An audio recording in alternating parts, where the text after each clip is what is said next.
आखिरी ये कि मुसलमानों की जो सियासी नुमाइंदगी है, जैसे कि अपने मेमोरेंडम में दिए थे कि पुणे विधानसभा से कम 2 जगह से मुसलमानों को टिकट देना चाहिए ज़िले से, क्योंकि पूरा मुस्लिम समाज जमीयत उलमा के साथ में खड़ा हुआ था पिछली मरतबा आपके लिए और सभी के लिए, मतलब महाविकास आघाड़ी के उम्मीदवारों के लिए। अब वो हमसे सवाल कर रहे हैं कि भाई आप लोगों को क्या जवाब मिला इनकी तरफ से और क्या इस पर हो सकता है। तो अगर आप कुछ लोग ऐसा जवाब दें जो हम कौम को मुतमईन कर सके कि भाई क्या नुमाइंदगी हो सकती है आने वाले विधानसभा में मुसलमानों के लिए। डेफिनेटली आपका ये जो मुद्दा है मैं पवार साहब के सामने रखूँगा जी, जो आपकी डिमांड है वो भी साथ के सामने रखूँगा। ये रिप्रेजेंटेशन तो आप भी जानते हैं कि बार बार दिया जाता है पवार साहब की तरफ से, एनसीपी की तरफ से। कल भी जो आपने मुबारकबाद दी कि डिप्टी लीडर और चीफ व्हिप ऑफ लोकसभा मैं बन गया, लेकिन राज्यसभा में जो चीफ व्हिप है वो फौजिया खान मान। तो आप ये हमेशा अगर ये देखेंगे तो ये रिप्रेजेंटेशन का जो मुद्दा है ये हमेशा देखा गया है और आपकी ये जो अभी मांग है ये मैं आपके सामने ज़रूर रखूँगा। सर राज्यसभा का भी हो गया मामला, विधान परिषद का भी मामला हो गया। अभी जो 2 लोग थे वहाँ पर मुस्लिम नुमाइंदे, एक तो बाबा दुर्रानी और वजाद मिर्जा, उनका भी टाइमिंग खत्म हो रहा है उसमें। तो पूना शहर की आवाम जो है बड़ा है, 8-10 लाख के मुसलमानों की यहाँ पर वोटिंग है हर 4 लोकसभा को देखकर।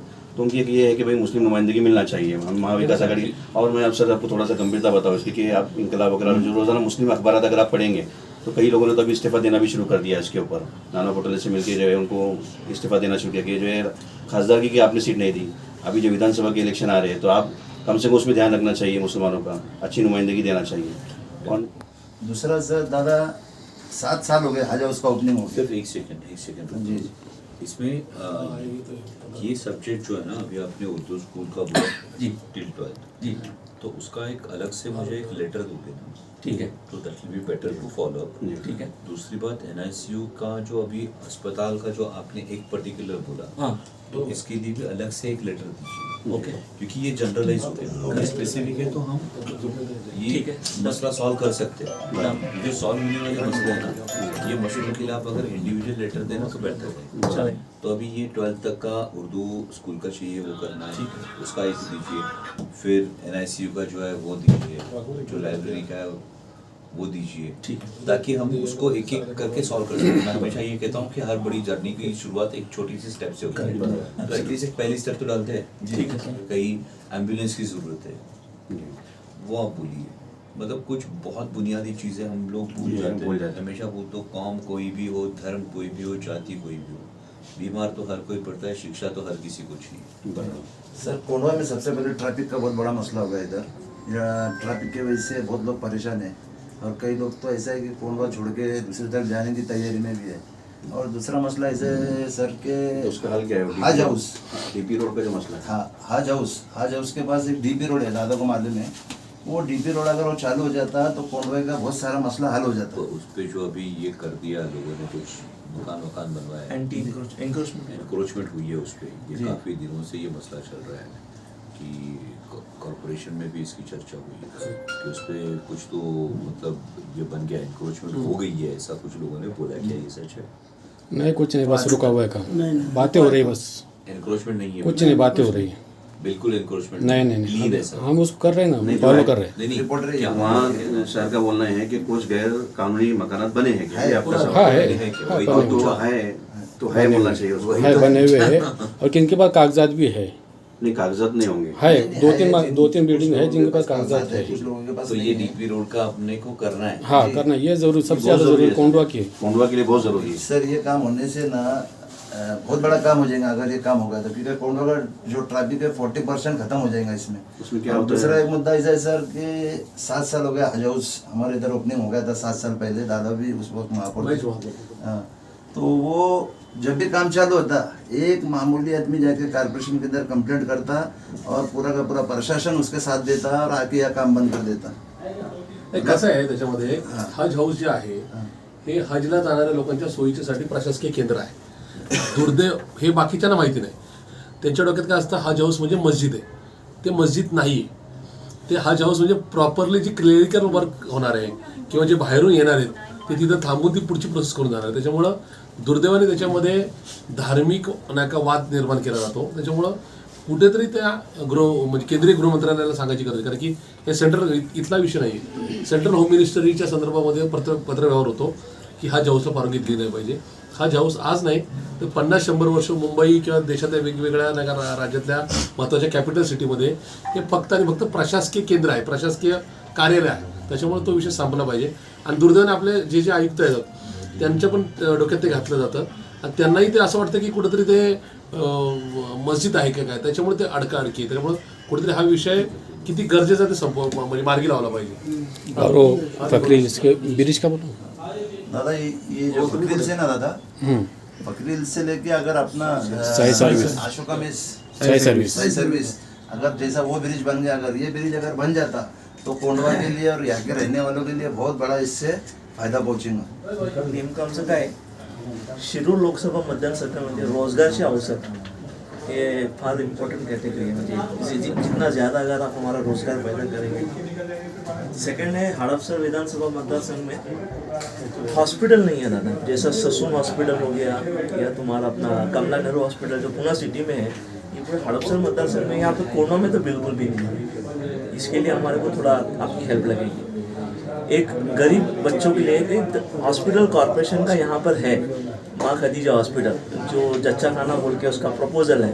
वहाँ पे अगर हम आपके फंड के थ्रू अगर कुछ जैसा वो लाइट का स्कीम आता है NICU करके कुछ बना से, वो अगर हम कर सकते हैं तो वी वेरी गुड. फिर एक स्कॉलरशिप के ताल्लुक से ज़्यादा हमारा ऐसा था कि जो स्कीम्स आते हैं सेंट्रल गवर्नमेंट की वो नीचे तक पहुँचते नहीं हैं. तो वो हमारे लोगों के लिए अगर आप कुछ उस स्कीम के लिए करें तो यहाँ पे एक स्कूल है, उर्दू मीडियम स्कूल, मौलाना आज़ाद स्कूल, जो सिर्फ 7वीं तक है. वो अगर हमको 12वीं तक अगर उसका परमिशन मिलता है तो वो आपकी बहुत हेल्प होगी. उर्दू स्कूल है. उसके बाद में स्कॉलरशिप के ताल्लुक से ज़्यादा एक जगह है यहाँ पर एम्यूनिटी स्पेस, जो कि लाइब्रेरी है वहाँ पर बनी हुई ऑलरेडी. उस लाइब्रेरी में जमीयत चाहती है कि हम MPSC और IPSC की ट्रेनिंग स्टार्ट करें. तो ऑलरेडी वो लाइब्रेरी सैंक्शन है, बट उसको कोई देख रेख नहीं करने वाला है ज़्यादा. तो अगर वो हमको मिलती है या समथिंग लीज के ऊपर, तो ताकि हम वहाँ बैठ के वो काम कर सकें.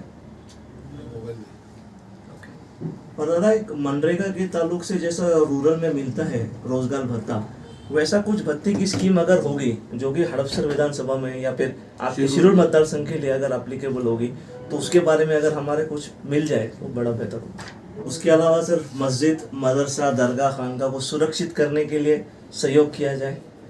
मुस्लिम समुदाय पे मॉब लिंचिंग के जरिए होने वाली हत्याओं के खिलाफ आवाज़ उठाई जाए. जो अभी रिसेंटली ये गवर्नमेंट आने के बाद यहाँ के लोगों का एक्सपेक्टेशन था कि एटलीस्ट आपके ज़रिए से वो आवाज़ उठाई जाएगी पार्लियामेंट के अंदर, जो कि 6 लोगों के बारे में जो मॉब लिंचिंग हुई है ऑल ओवर इंडिया.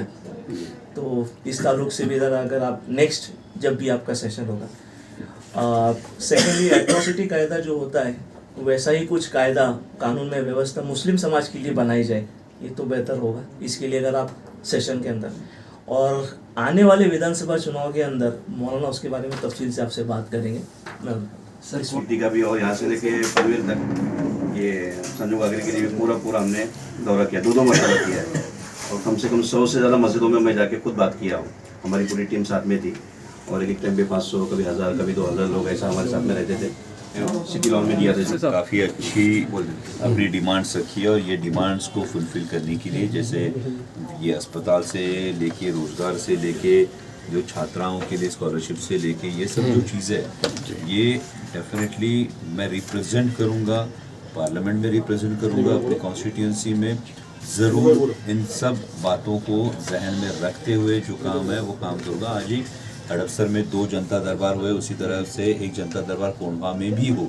इसलिए आप सब ने जो सूचित किया है उसके बारे में भी जल्द से जल्द मैं स्टेप उठाऊंगा. एक क्वेश्चन है RT के बारे में क्वेश्चन साहब. क्या RT के जो एडमिशन होते हैं बच्चों के, RTE के तहत गरीब बच्चों के जिनको मुफ्त शिक्षा दी जाती है, लेकिन स्कूलों में जो है तो उसकी फ़ीस ली जा रही है 10,000 15,000, तो ये कहाँ तक सही है? क्या लेना चाहिए? ये गलत है. और यहाँ पे ऐसा कोई मसला अगर आपके सामने है तो मेरे इसमें ला दीजिए, मैं डेफिनेटली इस पर एक्शन. आखिरी सर, आखिरी गुजारिश ये थी, मैं लोहिया नगर से हूँ और वहाँ की एक मस्जिद दादा में को पूरा मैटर मालूम है। मैं और प्रशांत दादा शुरुआत से इस कमिश्नर सारे की मामले मीटिंग में में भी हमारे थे। साथ में है। वहाँ पर दो समुदाय के अंदर आपस में झगड़ा हुआ है, दो ग्रुप के अंदर जो गैंगवार से है, लेकिन उसको बिल्कुल हिंदू मुस्लिम रंग दिया जा रहा है। उससे हमारे बस्ती के जो आम लोग हैं सर, चाहे वो हिंदू हो मुस्लिम हो, तो दहशत के इससे माहौल। दहशत का माहौल है। आम्ही सिटीला भेटलोय तो इसके लिए सर हमारी ये गुजारिश थी, आप थोड़ा सा ख़ास तौर पर इसके ऊपर तवज्जो दीजिए और ये काम आप कीजिए सर।